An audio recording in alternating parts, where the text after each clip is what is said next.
Unlocking the Epic Story of Genesis, Part 2, The Secrets They Tried to Bury.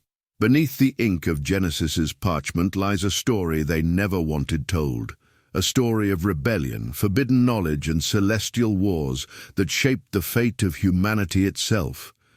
This isn't the Sunday school Genesis. This is the uncensored epic, the one scribes rewrote, kings burned, and priests still deny.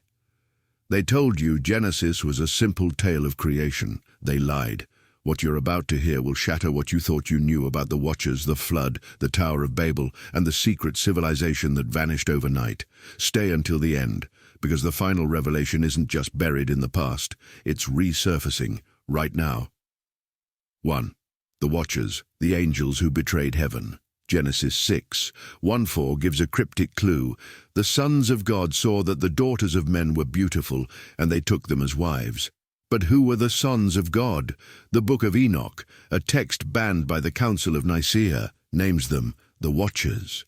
Not just angels, but rebels. Led by the angel Shemihaza, 200 Watchers descended to Mount Hermon, swore a blood oath, and broke heaven's law. They didn't just take human wives. They taught humanity forbidden knowledge, the secrets of warfare, the dark arts of sorcery, the mysteries of the heavens. Their children, the Nephilim, giant hybrids who walked the earth as gods, devouring anything in their path. God's judgment was swift and brutal. The Watchers were chained beneath the earth, screaming in darkness. The Nephilim slaughtered, but not all of them. 2023, Turkey. Archaeologists uncover a 9-foot skeleton with elongated skulls and 6 fingers. DNA tests reveal unknown markers, neither human nor angelic. The site was sealed off. The lead researcher vanished. 2. Eden's cursed fruit.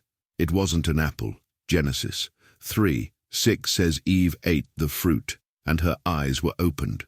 But the Apocalypse of Moses, a banned 1st-century text, reveals the shocking truth. The tree of knowledge didn't bear apples. It bore grapes, not just any grapes, but ones that pulsed like living hearts. But here's where it gets disturbing.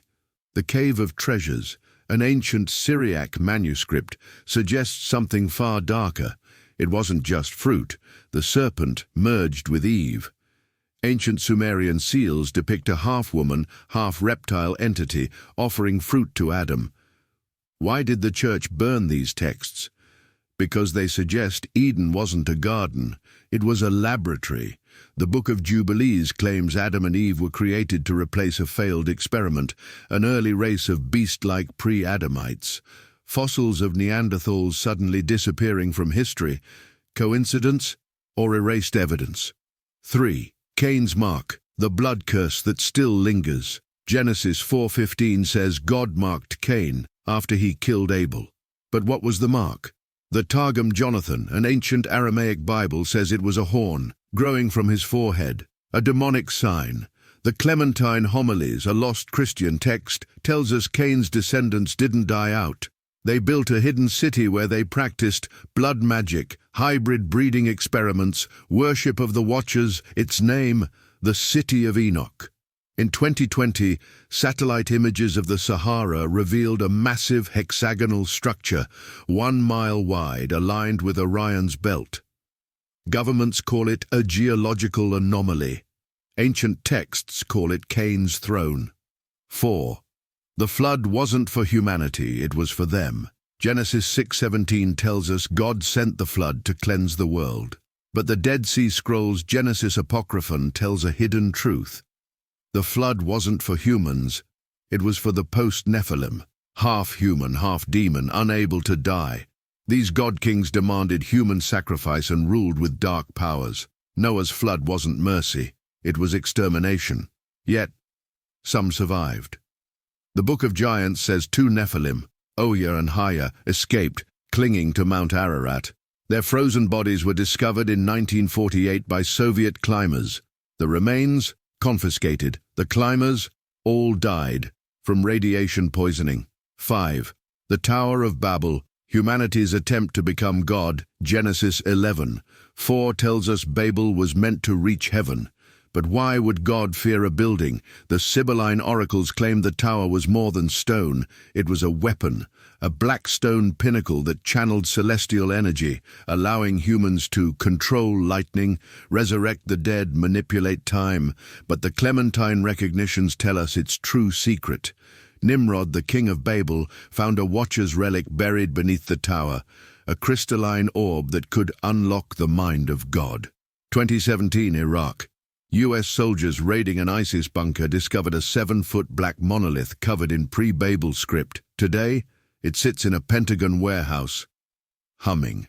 Final revelation. They call these stories myths. But ask yourself, why did the church burn the forbidden texts? Why are governments sealing off archaeological sites? And why do modern scientists fear what lies beneath us?